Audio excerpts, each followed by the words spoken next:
কলির মানুষের হরিনাম ছাড়া কোনো গতি নাই, কোনো গতি নাই, কোনো গতি নাই। আপনারা প্রশ্ন করতেই পারেন আমার অমিতা, ও তো সব কীর্তনিয়ারা বলে।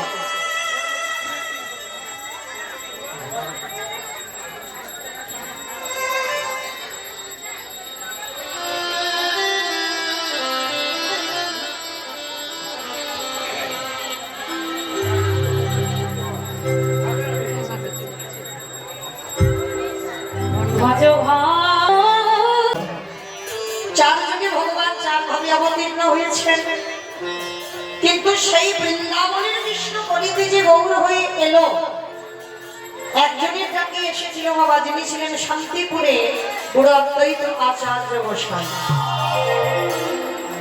যিনি আমার চৈতন্য মহাপ্রভুর থেকে 52 বছরের বড়, একটা দুটো দিনের বড় নয়, যিনি 12 বৎসর মানে 1 যুগ তুলসী ভাসিয়ে আমার কৃষ্ণকে গৌর করে এই কলির পাপাচারী অত্যাচারী রাভিচারী দুরাচারী সকল জীবের মুক্তির জন্য কৃষ্ণ আজকের নদিয়ার মাটিতে গৌর হয়ে এসেছে।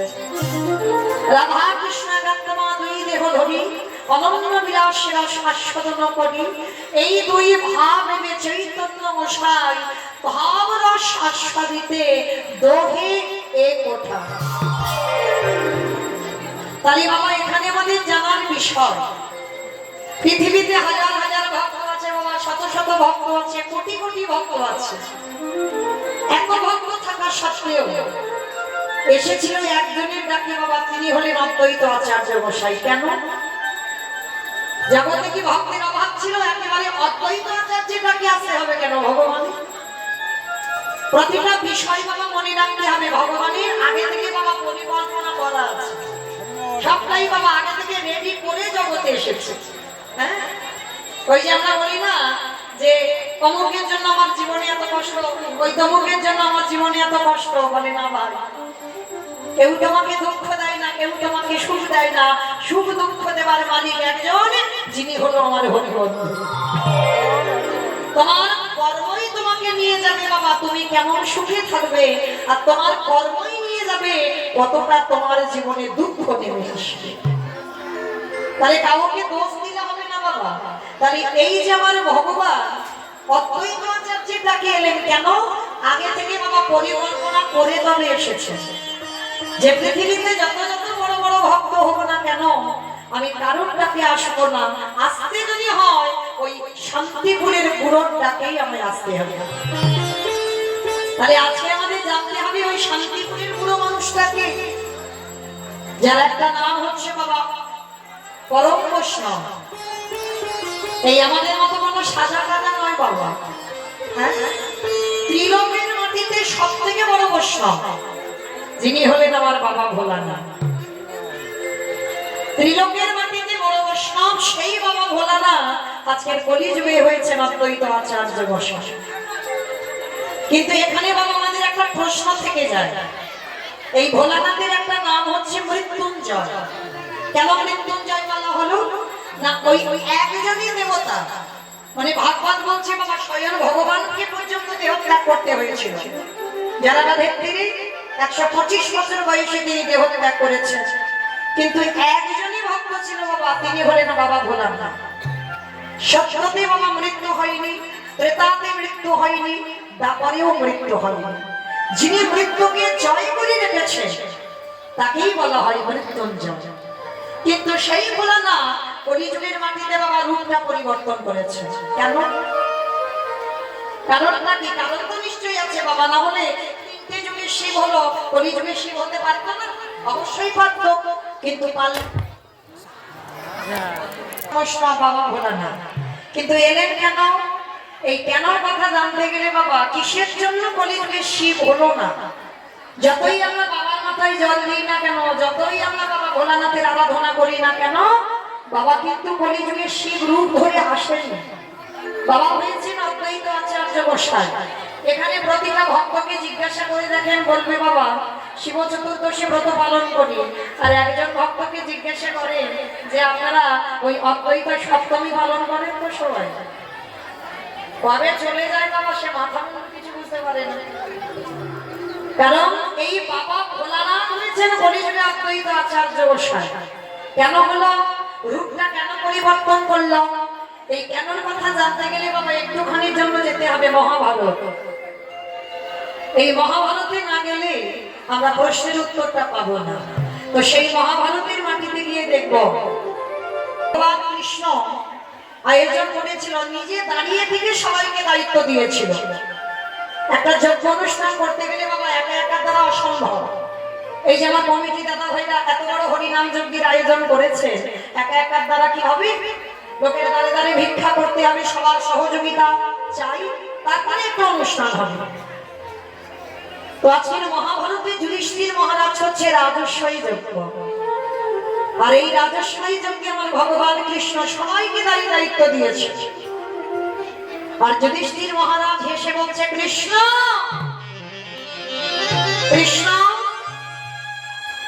তুমি তো সবাইকে দায়িত্ব দিচ্ছ, কৃষ্ণ তুমি নিজে কোনো দায়িত্ব পালন করবে না? ভগবান আমার মুচকি হেসে বলছে, জানো দাদা, আমি তো সবাইকে একটা একটা করে দায়িত্ব দিয়েছি, আর তুমি কি জানো আমি আমার জন্য আলাদা করে দুটো কাজ ফেলে রেখেছি। সে কি? সবাই আমরা একটা করে কাজ করব, আর কৃষ্ণ তুমি তোমার নিজের বেলা দুটো কাজ। কি কাজ করবে কৃষ্ণ? বলে, জানো দাদা, এই রাজস্বী যজ্ঞে যত যত ভক্ত, যত যত সাধু, যত যত ভক্ত আমার এই যজ্ঞে আসবে, আমি কৃষ্ণ দয়াময় হয়ে সবার প্রথমে তাদের দুটো চরণ যুগল ধৌত করার ব্যবস্থা ছটফটেছে যুধিষ্ঠির মহারাজ।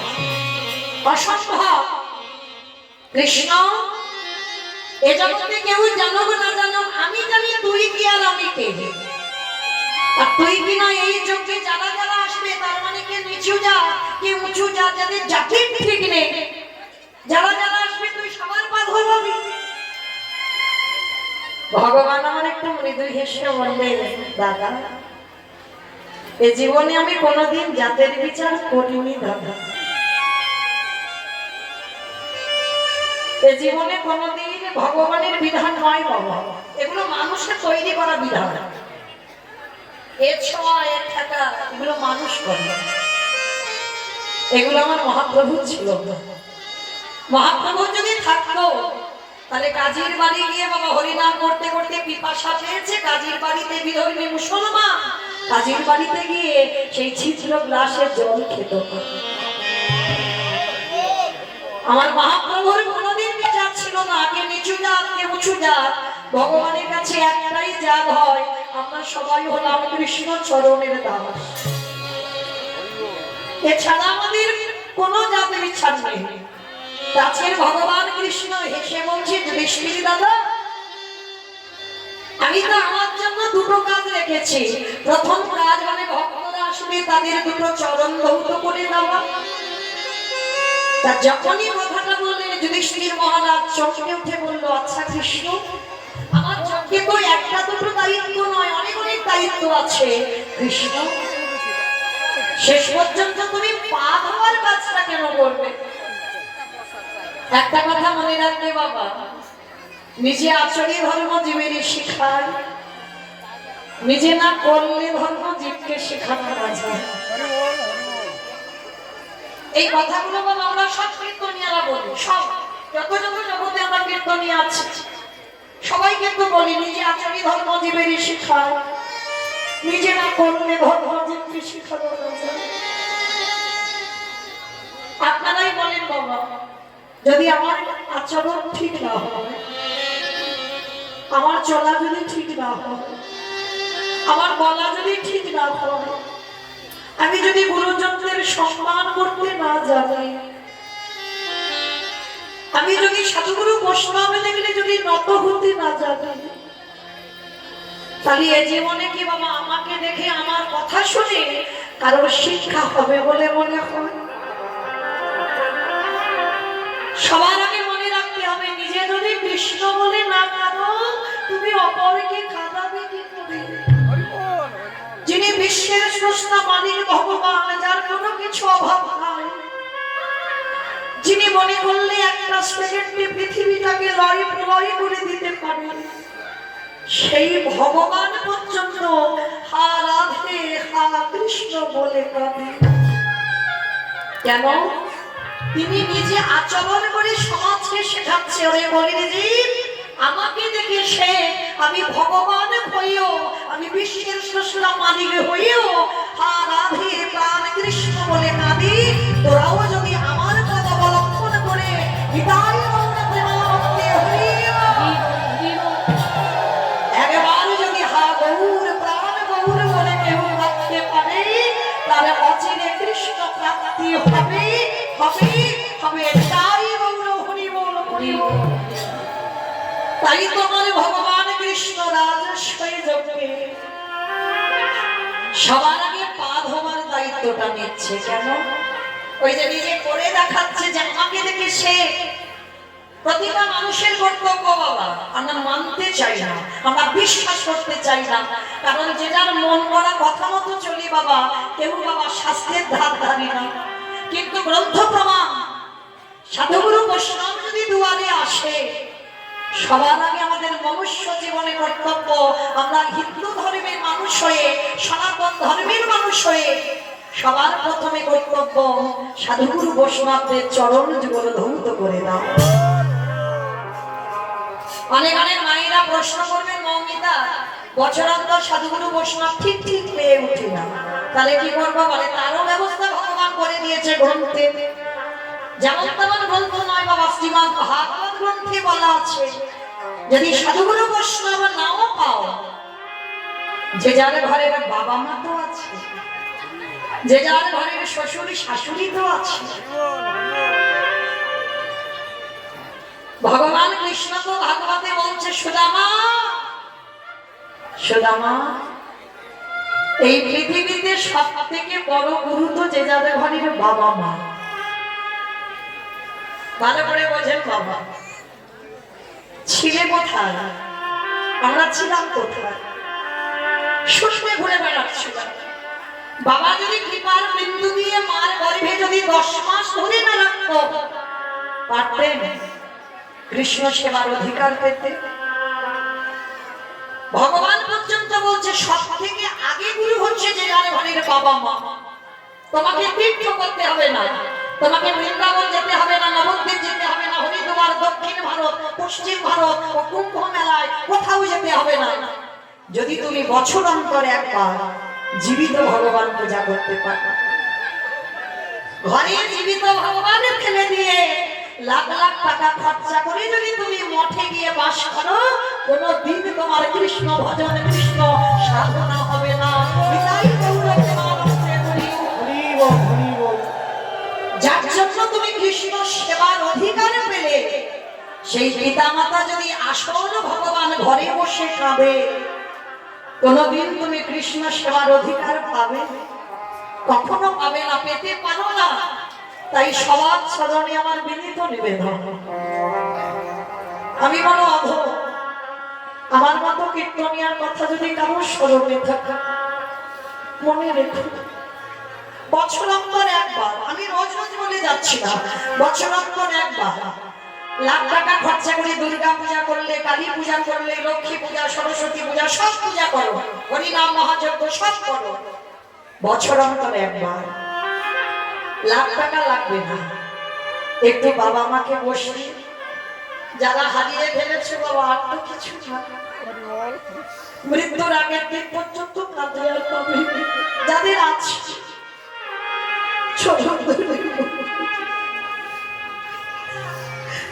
একটু যত্ন করে রেখে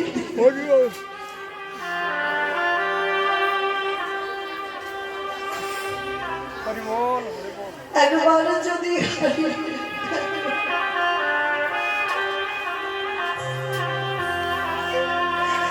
সারা জনম কাঁদলেও তুমি ফিরে পাবে। ও যে ভক্তে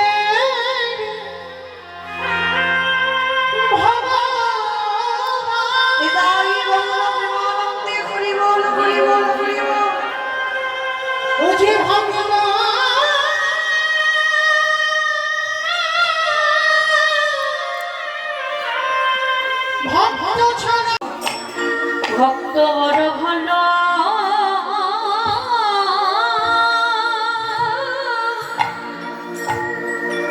ভালোবাসে এই জগৎ সংসার আছে এই কলিযুগে যদি আমার একজন ভক্ত ওই পিতা মাতার চরণ সাধে আমার কৃষ্ণ দয়াল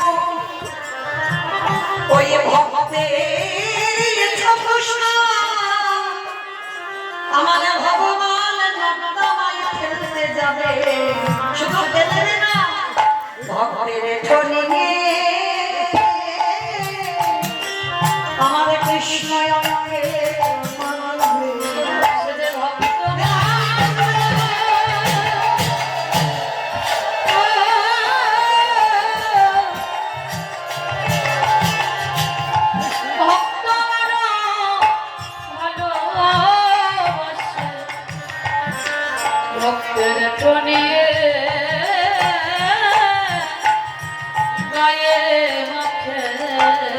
আমাকে এই জায়গায় মহাভারত প্রমাণ দিয়ে গেল বাবা কিসের এত ভেদাভেদ আমার যারা যারা প্রসাদ পেয়েছে ভগবান কৃষ্ণ এঁঠো পাতা ফেলেছে শুধু এঁঠো পাতা ফেলেনি না পা কৃষ্ণ আমার এঁঠোগুলো নিয়ে গায়ে মাখছে যুধিষ্ঠির মহারাজ দেখে বলল কৃষ্ণ ভক্তদের পা ধোয়াচ্ছ মেনে নেওয়া যায় ভক্তদের এঁঠো পাতাগুলো নর্দমায় ফেলছো মেনে নেওয়া যায় কিন্তু কৃষ্ণ রে ভক্তদের এঠোগুলো কেন অঙ্গে মাঝে রে ভগবান হেসে বললেন শোনো দাদা এই জগতে সংসারে আমি বিচারের জায়গায় বসে রইলাম কেউ যদি পাপ কর্ম করে সবারই বিচার আমি কৃষ্ণ করি কিন্তু বলো বলো দাদা যে বিচারক হয় সে যদি অন্যায় করে সে যদি পাপ করে বলো বলো সেই পাপের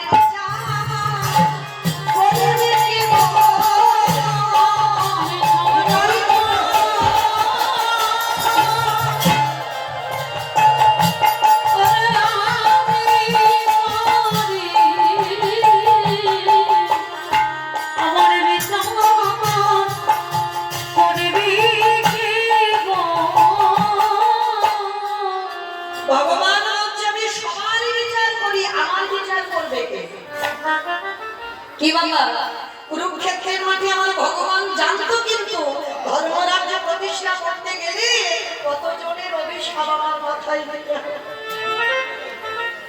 গান্ধারীর শতপুত্র নিধন হলো সেই পুত্র বধূদের সেই যে কান্না সেটা কি কৃষ্ণের অভিশাপ হলো না মাতা গান্ধারীর কান্না সেটা কি অভিশাপ হলো না ভগবান জানতো যে এই ধর্ম প্রতিষ্ঠা করতে গেলে আমাকে না জানি কত জনের অভিশাপ আমার মাথায় নিতে হবে তথাপিও কিন্তু বাবা ভগবান নিজের জায়গা থেকে এতটুকু সরে গেল চোখের সামনে 56 কোটি জনবংশ ধ্বংস হয়ে গেল আমার ভগবানকে সচক্ষে দর্শন করতে হলো কিন্তু ভগবান তার বিচার বাবা নিরপেক্ষ হয় ভগবানের কেউ আপন হয় না আর ভগবানের কেউ পর হয় না এই জগতে ধর্মকে যে আঁকড়ে ধরে স্বয়ং ধর্ম তারে রক্ষা করে তুমি যদি প্রকৃত ধর্মকে আশ্রয় করে থাকতে পারো আমার ধর্ম এসে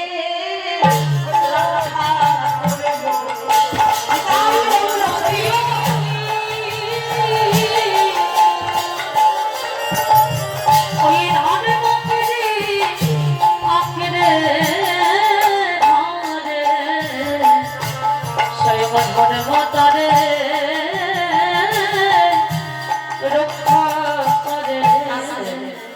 ভগবান পা ধোবার কাজটা কেন করছিল জানো যুধিষ্ঠির মহারাজ প্রশ্ন করলো কৃষ্ণ এই কাজটা কেন পা ধোবারই শিক্ষা দেওয়ার জন্য এঠো পাতাগুলো ফেলছিস এগুলো মেনে নেওয়া যায় কিন্তু মারছিস কেন এঠো বলে দাদা এ তো আমার কর্মফল কর্মফল তার মানে কৃষ্ণ তুইও পাপ করিস বলে করি জগতে ভক্ত যেমন পাপ করি, আমি ভগবানও পাপ করি। বলে কি পাপ করেছিস কৃষ্ণ? বলে পাপটা তো দাপরে কৃষ্ণ হয়ে করিনি, করেছিলাম ত্রেতা যুগে রঘুপতি রামচন্দ্র হয়ে। রাম অবতারে পাপ করেছিল আমার রামচন্দ্র। কি পাপ? না একটা মণিপুত্রকে বধ করেছিল বাবা। এই মণিপুত্রটাকে বিশ্বের সবার মনের ছেলে, যার নাম ছিল রাবণ। ও মাইনা, এই রাবণের লঙ্কার মাটিতে জানো প্রতিদিন ভোরবেলা বাবা বেদ পাঠ হতো। তাহলে যারা এত অধার্মিক, যদি আমরা বলি এত অধার্মিক, তাহলে সেই অধার্মিকের রাজ্যে কি করে বাবা ব্রহ্ম মুহূর্তে ওঠে সমস্ত ব্রাহ্মণীরা সবাই বেদ অধ্যয়ন করত। যদি বিচার বিবেচনা করা যায় বাবা, সব থেকে বড় চরিত্র, সব থেকে বড় ভক্ত যদি কেউ থাকে সেটা ছিল রাবণ। রাবণের মতো বড় ভক্ত আর লঙ্কার মাটিতে ছিল না। যদি বলো কেন, এই রাবণের ভক্তিটার কথা একটু বলি। বিভীষণ রাবণের ভাই, বিভীষণ রাবণের ভাই, কিন্তু ভাই হলে কি হবে বাবা? রাবণ ছিল শত্রু আর বিভীষণ ভক্ত, একনিষ্ঠ রামচন্দ্রের ভক্ত। তার সর্বদা ভিতরে বাবা রাম রাম করতো বিভীষণ। তো একদিন ওই গঙ্গার পাড়ে গিয়ে একদিকে লিখেছে রয়াকার, একদিকে লিখেছে ম। কারণ ওই লঙ্কার মাটিতে বাবা নিষিদ্ধ ছিল যে কেউ যদি রাম নাম করে তাকে বাবা মৃত্যুদণ্ড দেওয়া হবে, আদেশ করা ছিল। যদি ওই কাঁদি যদি কেউ বুঝতে পেরে যায়, তার জন্য বিভীষণ গঙ্গার পাড়ে গিয়ে একাকী ওই বাড়ির উপরে একদিকে লিখেছে রয়াকার, একদিকে লিখেছে ম, আর তার মাঝখানে মাথাটা দিয়ে বিভীষণ পাগলের মতো রাম রাম বলে কাঁদছে। এমন সময় বাবা ওই যে কথায় বলে না দেওয়ালেরও কান থাকে, একজন পরিচারিকা খবর পেয়েছে যে বিভীষণ আড়ালে ওই কেউ যাতে দেখতে না পায় সেখানে গিয়ে রাম রাম বলে কাঁদছে। সঙ্গে সঙ্গে রাবণকে খবর দিয়েছে, মহারাজ মহারাজ, আপনি তো বলেছেন যে রাম নাম করবে তাকে মৃত্যুদণ্ড দেওয়া হবে। চলে আমি এক্ষুনি একজনকে দেখাবো কিরকম রাম নাম লিখে কিরকম কাঁদছে। রাবণ কিন্তু জানতে পেরে গেছে অন্তরে যেটা অন্য কেউ নয়, আমার ভাই বিভীষণই হবে। এই জায়গাটা বাবা খুব অনুভব করবেন, কত ভক্তি ছিল রাবণের, কিন্তু বাইরে করতো বুঝতে দিত। গিয়ে দেখছে বাবা রাম রয়াকার আর ম লিখে সেইখানে মাথাটা দিয়ে চোখের জল দিয়ে নামটাকে ধরতে করছে। রাবণ মনে মনে করছে আমি জানি বিভীষণ রাম নাম লিখে কাঁদছে, কিন্তু এই প্রহরীরা দেখতে পাচ্ছে আমি যদি শাস্তিটা না দিই তাহলে এটাও আমার অপরাধ হয়ে যাবে। শাস্তি তো দিতে হবে, কিন্তু কিভাবে আমার ভাইকে বাঁচাবো? তা যেই না ওই পরিচারিকা বলছে কি ব্যাপার মহারাজ, দেখেন কিরকম রাম নাম লিখে কাঁদছে। রাবণ হেসে বলল, মূর্খের দল, আমার ভাই কোনোদিন নাম লিখতে পারে না। তোমরা বোধহয় জানো না ওই রয়াকারটা কেন লিখেছে জানো? রয়াকারে হয় রাবণ রাজা। আর মোটা কেন লিখেছে জানো? ও বৌদিকে এত ভালোবাসে যার নাম মঙ্গলী। ওই রয়াকার আমাকে আর বৌদিকে এত ভালোবাসি, ওই নামটা লিখে দিয়ে তার উপরে মাথা দিয়ে কেমন নয়ন জলে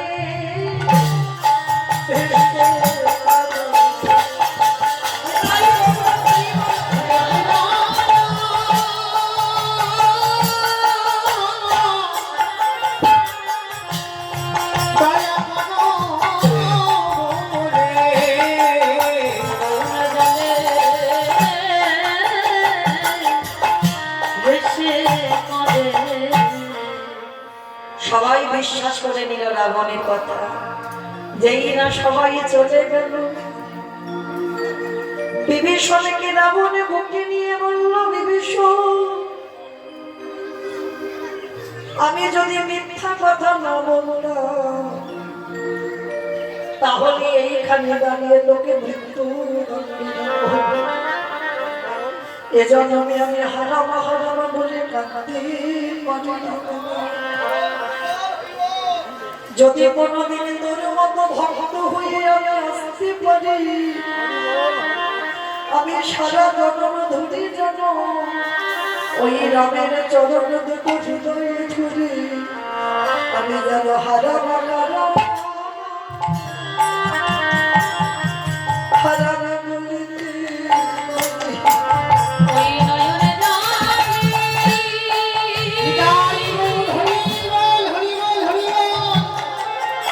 ওই নয়নে জলে ভেসে ভেসে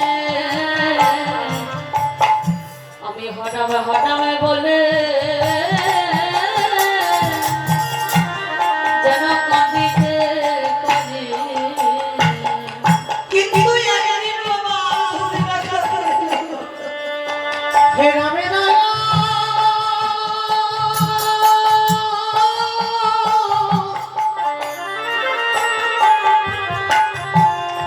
ওরে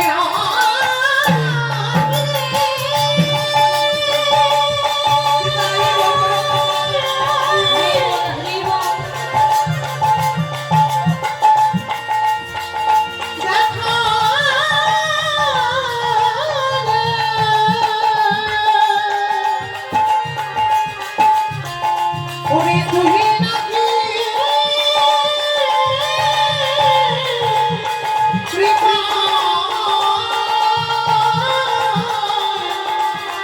যেন জনমে যেন তোরে ওই চরণে তোরে ওই চরণে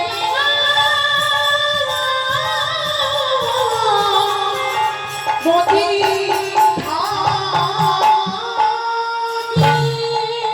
কিন্তু বাবা বারে বারে বিভীষণকে বাঁচায়, কিন্তু একদিন আর বাঁচাতে পারলো না।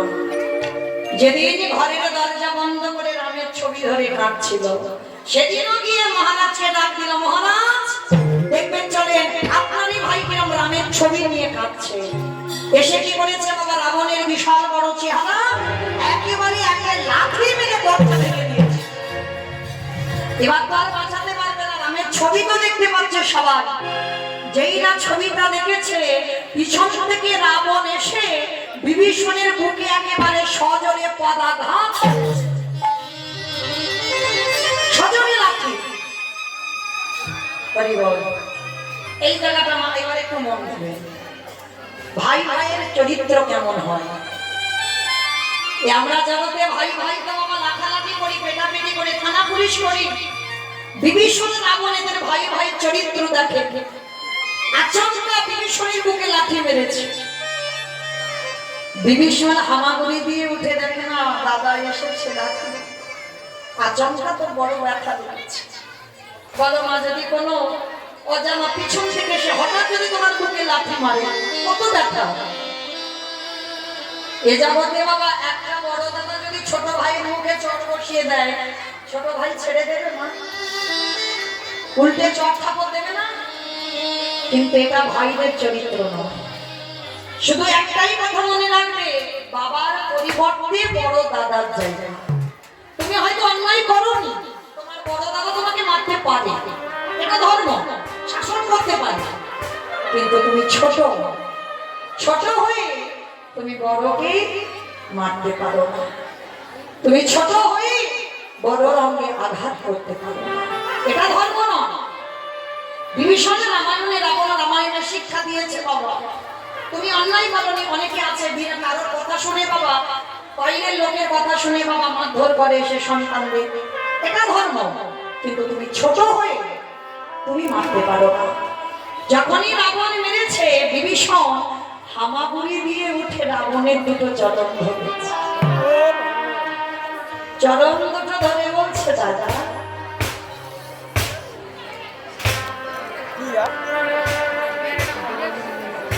তোমার পায়ে ব্যথা করে দিত, এই যে তুমি আমার লাঠিটা দিয়েছো বুকে, যেমন ভাই দেখো তোমার দুটো পায়ে ব্যথা করে দিত কি দাদা গো।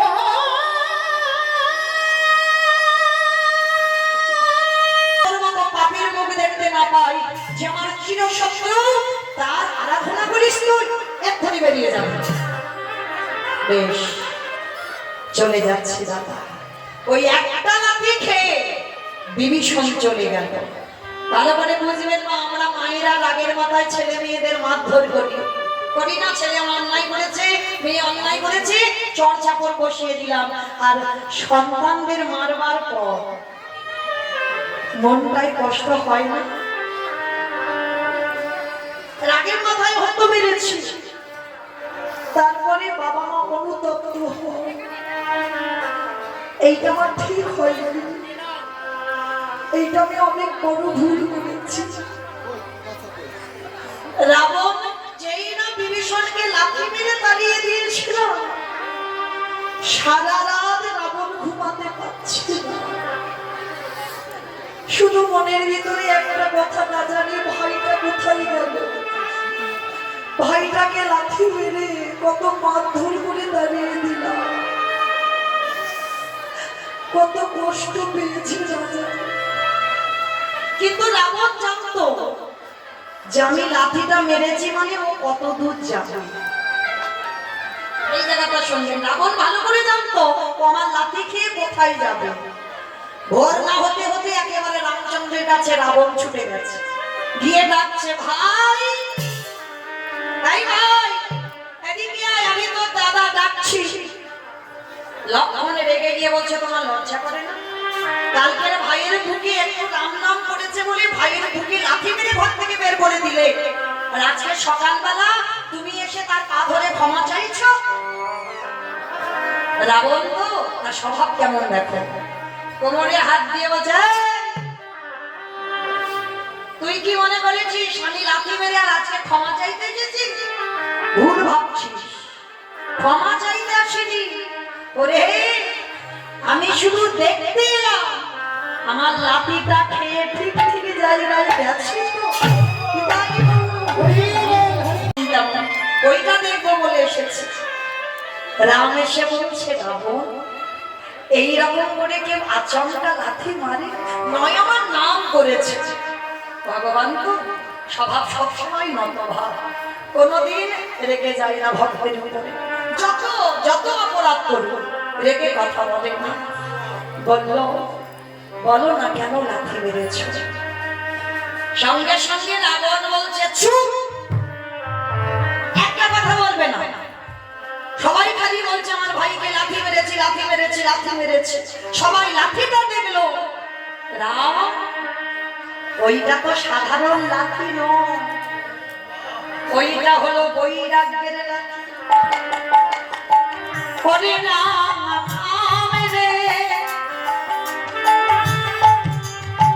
আমি যদি ওই লাঠিতে আমার ভাইকে না দিতাম, বলে রাম রে, আমার ভাইকে এত তাড়াতাড়ি তোর চরণে আসতে পারতো? ওরে রাম,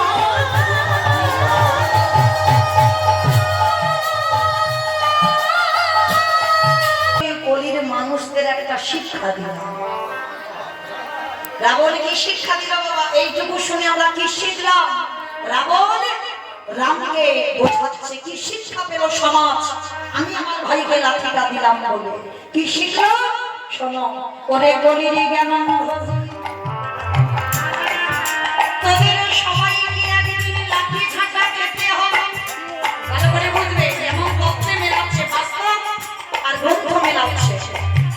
এই কলির মানুষকে লাঠি ঝাঁটা খেতে হবে কেন? যদি সংসারে তুমি দিতে পারো, সংসারে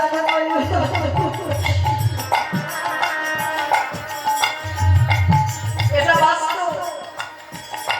যতদিন তুমি রোজগার করে সংসারে দেবে, সংসার তুমি চাকরির পেনশনের টাকা দাও, তোমাকে আদর করে রেখে দেবে, তোমাকে রাজরানি করে সাজিয়ে রাখবে। আর যেদিন তুমি সংসারকে টাকা দেওয়া বন্ধ করে দেবে,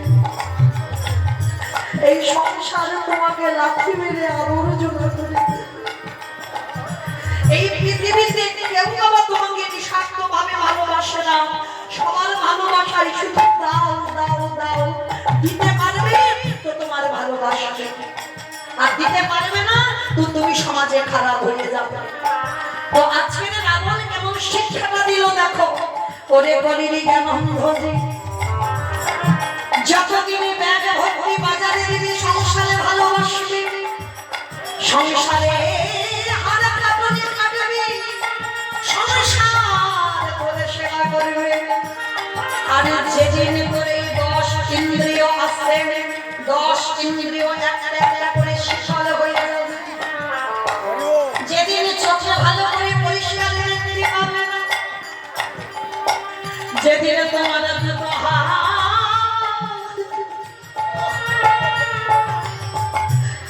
গোবিন্দ শিশরে লাগবে না,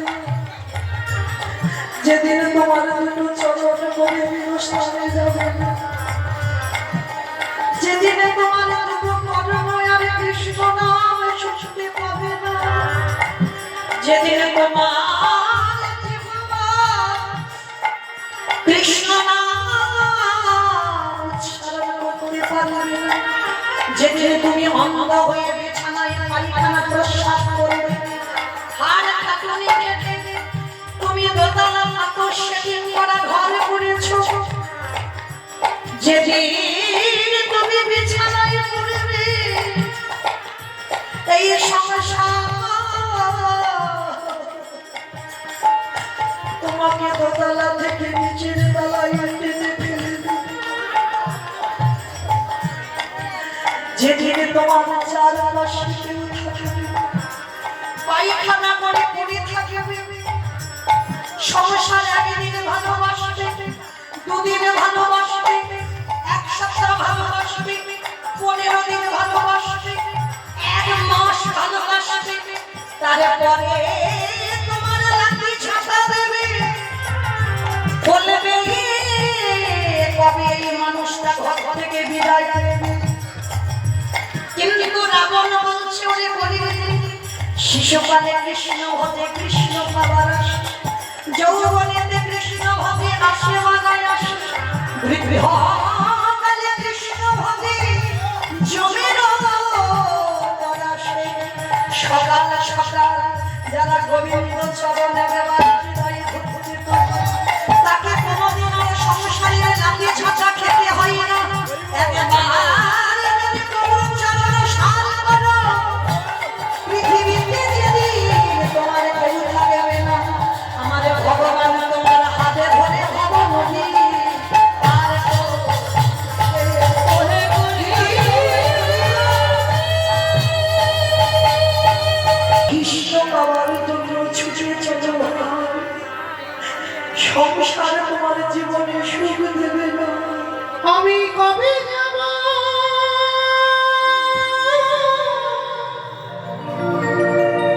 বিষয় ছেড়ে ওই মধুর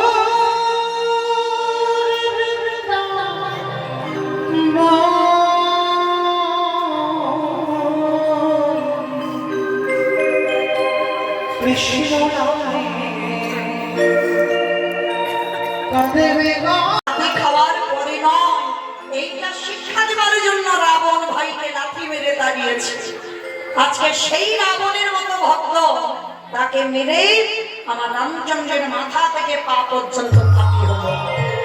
সেই পাপ ধুচ্ছে কবি কৃষ্ণ অবতারে যুধিষ্ঠির রাজস্বই যজ্ঞে। কি বাবা ঘুরে ফিরে আবার সেখানে এলাম তো, মনে পড়ছে? বেশ, এই রাজস্বই যজ্ঞে ভগবান কৃষ্ণ পা ধোয়ার কাজ নিয়েছে। মানে এত এত ভক্ত বাবা, এই যেমন আজকে আমাদের প্যান্ডেল খুলে দিতে হচ্ছে, ঠিক রাজস্বই যজ্ঞের অবস্থা ঠিক এই রকম। আজকে প্রথম দরজায় এই যেমন বাবা চারিদিক থেকে লোকজন আসতে পাচ্ছে, রাজস্বই যজ্ঞের একটা দরজা ছিল, আর সেই দরজায় কৃষ্ণ ভগবান দাঁড়িয়ে। মানে যারা যারা আসছে বাবা কারণ ছাড়াছাড়ি নেই, সবার পা ধোয়াচ্ছে, তারপরে ভিতরে যাচ্ছে। এইবার দাঁড়িয়েছে বাবা অগ্নিদেব, পবনদেব, বরুণদেব, ইন্দ্র ইন্দ্রাণী, ব্রহ্মা সাবিত্রী, শিব দুর্গা ও সব পর লাইন দিয়ে আছে। আর কৃষ্ণ একে একে পা ধোয় আর যজ্ঞের ভিতরে প্রবেশ করে। এমন সময় বাবা পার্বতী আর দেরি নয়, চলো এবার আমার কৃষ্ণ পাটা ধোয়াবে, চলো তুমি আর আমি দুজনে মিলে পাটা ধুয়ে নিই। পার্বতীর কথা শুনে বাবা ভোলানাথ বলছে, হ্যাঁ গো পার্বতী, তোমার মাথা ঠিক আছে তো? ভগবান পা ধোয়াবি আর আমার পা দুটো বাড়িয়ে দেবো? শোনো, তোমার যদি ইচ্ছে করে তো তুমি পাটা ধোয়াও, আমি তো পা ধোয়াবো না। আর আমার পা ধোয়ার সাহস আমার কৃষ্ণের হবে না, আমি ধোয়াবোই না তো। এইবার ভগবান কি করেছে বাবা, লাইনে দাঁড়াতে দাঁড়াতে প্যান্ডেলের বাইরে চলে গেছে। আর প্যান্ডেলের বাইরে গিয়ে মনে মনে ভাবছে, কৃষ্ণের চোখে ধুলো দিয়ে জড়িয়ে দিয়ে অমাইরা, কৃষ্ণের চোখে ধুলো দেওয়া যায়? এই যে আমি দাঁড়িয়ে আছি সবার মাঝখানে, মোটামুটি চারিদিকে দেখতে পাচ্ছি, আমার চোখে ধুলো দেওয়া যায়। কিন্তু যে ছেলে বাঁশিটা ধরে আছে, ও যত দুপুরবেলা ঘুমাক না কেন, পর্দা যত ভালো থাকুক না কেন, ওটা তো উপলক্ষ। ভগবান জীবনে ঘুমায় না, কপট নিদ্রা যায়। কান খোলা আছে, কে কি করে শুনি। হ্যাঁ, এই যে কীর্তন হচ্ছে, শুনতে পাচ্ছে না? সব শুনতে পাচ্ছে, দেখতে পাচ্ছে না? চারিদিকে ঘুরে ঘুরে বেড়াচ্ছে, কে কি করে দেখে। কে কীর্তন শুনছে, কে শুনছে না, কে গল্প করছে, কে বসে বসে কেঁদে যাচ্ছে, কে হেসে যাচ্ছে, আর কে দুপুরে বাবা প্রসাদ পেয়ে বসে বসে।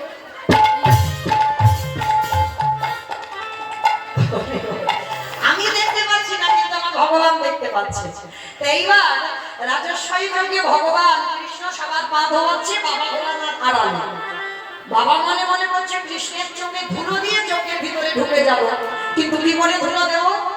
যাওয়ার তো উপায় নেই, আমাকে তো ধরতে পেরে যাবে। তাহলে কি করব? বাবা ভোলানাথ আড়ালে গিয়ে বাবা একটা কুকুর হয়ে গেছে। পৃথিবীতে যত পশু পাখি আছে, কুকুরের থেকে বড় ভক্ত আর কেউ হবে না। সব থেকে প্রভু ভক্ত কুকুর। ভোলানাথ কুকুর হয়েছে, আর কুকুর হয়ে মনে মনে চিন্তা করলো, কৃষ্ণের পায়ের দিয়ে দিকে চলে যাবে, আর বুঝতে পারবে না, আর আমায় ধরতে পারবে না। এইবার ভোলানাথ কি করেছে, কৃষ্ণ তো ওই যে বললাম চোখ ঘুরে ঘুরে বেড়াচ্ছে। দেবরাজ ইন্দ্রের থেকে আরো বেশি চোখ আমার ভগবানের শরীরে। ইন্দ্রের তো মাত্র 1000 চোখ, হ্যাঁ, গৌতমণির অভিষেকে 1000 চোখ, কিন্তু তার থেকেও বেশি চোখ আমার ভগবানের। এইবার কি করেছে, ভগবান একটু পাটা ফাঁকা করে হেঁটে হয়ে পা ধোয়াচ্ছে, আর পায়ের মাঝখানটা ফাঁকা মতো আছে। আর বাবা ভোলানাথ কুকুর রূপ ধরে সবে মাত্র মাথাটাকে,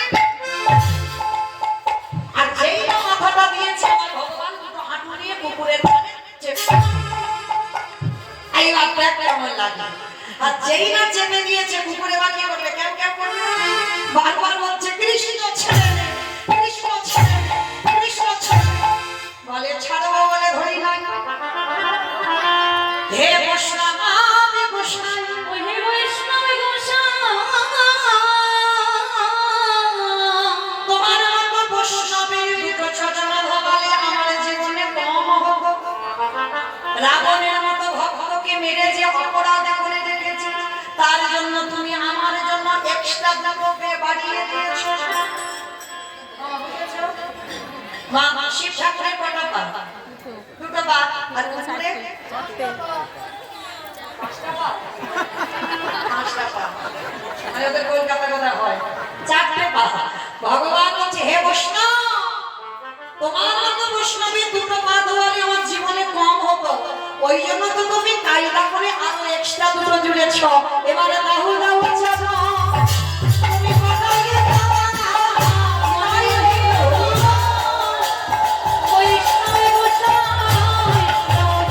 করতে হবে। 4টে পা এক জায়গা দড়ি দিয়ে বেঁধে দিল, আর দড়ি দিয়ে বেঁধে দিয়ে সবার পা ধরাচ্ছে বাবা ঘটিতে করে জল দিয়ে, খাল বিলে নদী নালার জল। আর বৈষ্ণবের বেলা আমার ভগবান কি করলো জানো? আমরা জগৎ সংসারে বৈষ্ণবদের পিছনে খুব ধরে ধরে বেড়াই। অপরাধ নিও না, সব জায়গায় অপরাধ করে ফেলো, অসুবিধা নাই। বৈষ্ণব বাড়িতে যদি হয়,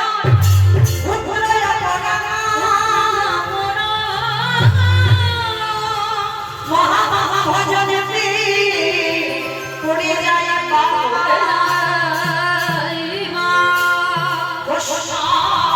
দেখে দেবার মানন্দ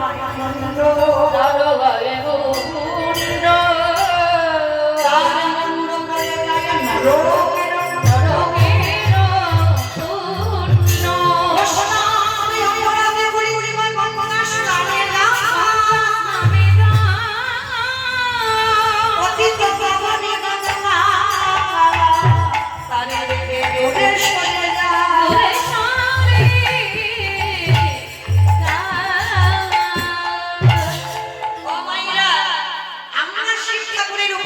করি, আমরা ভগবানের উপাসনা করি। আর ভগবানের কোনো উপাসনা দেবতা নেই। উপাসনা দেবতা হচ্ছে বাবা ভোলানাথ। ভগবান পূজা করে ভোলানাথের, কেন? তিনি পরম বৈষ্ণব বলে।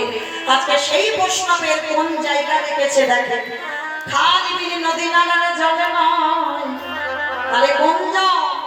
কৃষ্ণই আমার চোখের জলে চরণ বাবা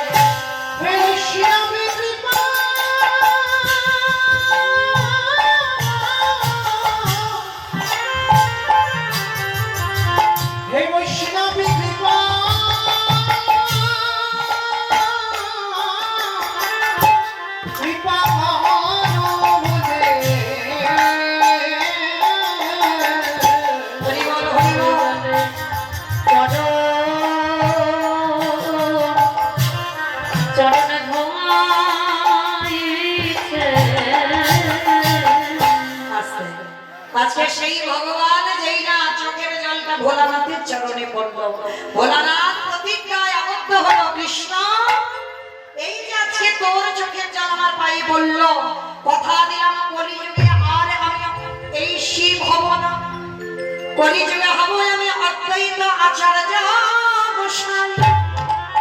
আজকে আমার মনে পড়ছে সেই প্রথমে যেখান থেকে এসেছিলাম, আবার ঘুরে ফিরে রামায়ণ মহাভারত করে আবার সেই জায়গায় এলাম। ভোলানাথ কিন্তু কলিযুগে ভোলানাথ নয়। কেন? এই কেন কথা জানতে গিয়ে আজ আমাদের একটু যেতে হলো রামায়ণ মহাভারতে। তো চলো, আজকের পরিষ্কার হয়ে গেল। সেদিন আমার ভোলানাথ প্রতিজ্ঞা করলো, কলিযুগে আর আমি শিব নয়, আমি হব অদ্বৈত আচার্য গোসাই। তুই আমার কৃষ্ণ নয়, তুই হবি নদী আর নিমাই চা। আর হ্যাঁ, কারোর ডাকে আসবি না, আমি 12 বছর তুলসী ভাসিয়ে তোকে আহ্বান করব। আমি তোর থেকে 52 বছরের বড় হব। যেদিন তুলসী মাত্র ভাষায় তোকে ডেকে আনব, আমি শান্তিপুর থেকে নদিয়ায় যাব। যেদিন প্রথম আমাদের দুজনের মুখোমুখি দর্শন হবে, এই যে রাজস্বাই যজ্ঞে তোর চোখের জল আমার চরণে পড়ল, রাজস্বাই যজ্ঞে আমি ঋণী হয়ে গেলাম। যেদিন কলিযুগে তুই নিমাই হবি, আমি অদ্বৈত হব। যেদিন প্রথম দুজনের সাক্ষাৎ হবে, ওরে এমনি করে চলো আমি ভবাইব।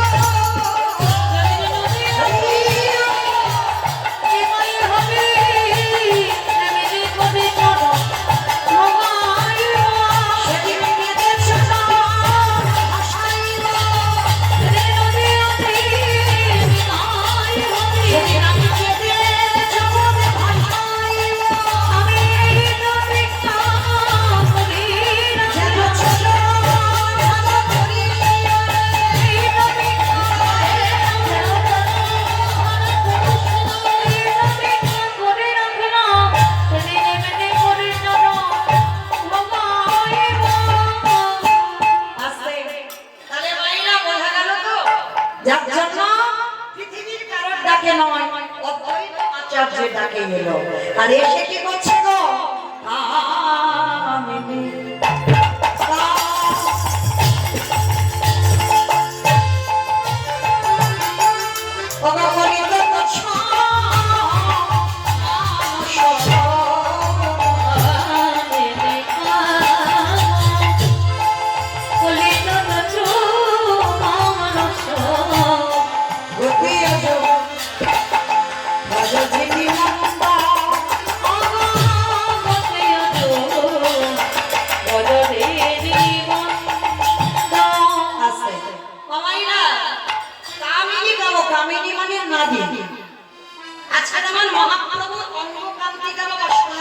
মানে রাধা ভাব।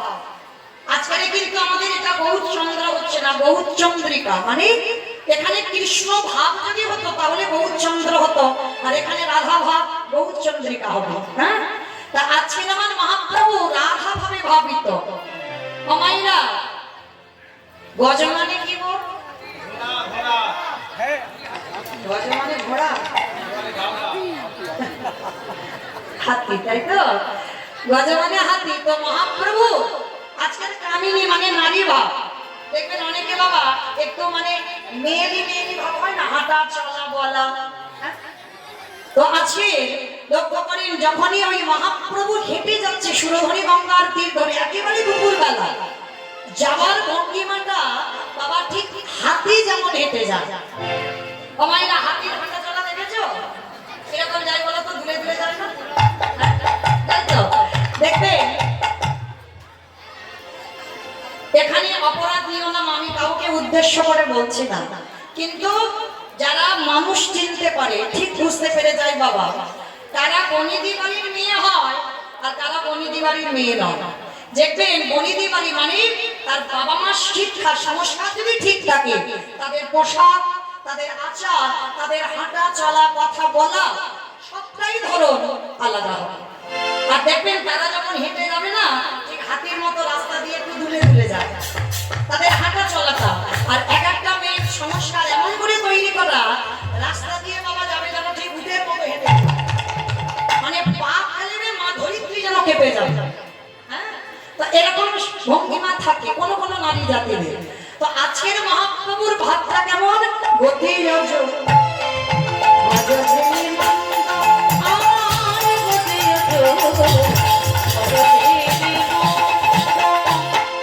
আজকের প্রভু আমার দুপুর বেলা যাচ্ছে, কিন্তু যাচ্ছে ঠিক কম পাপল সরে ভাঙ্গয় অনুপম।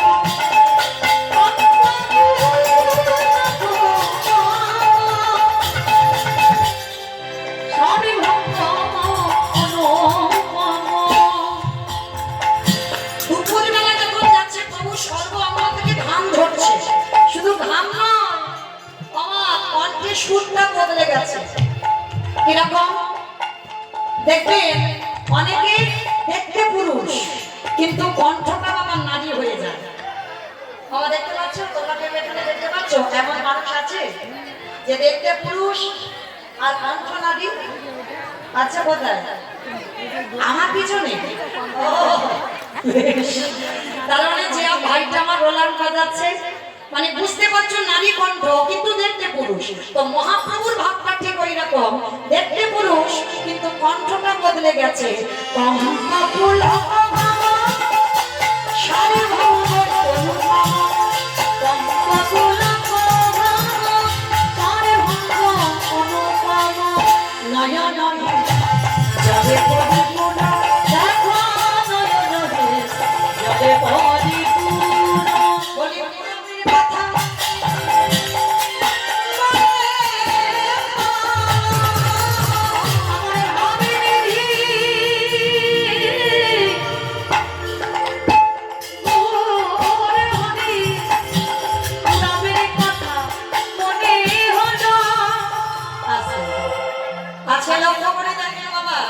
মহাপ্রভুর ভাব দর্শন করছেন বৈষ্ণব মহাজন।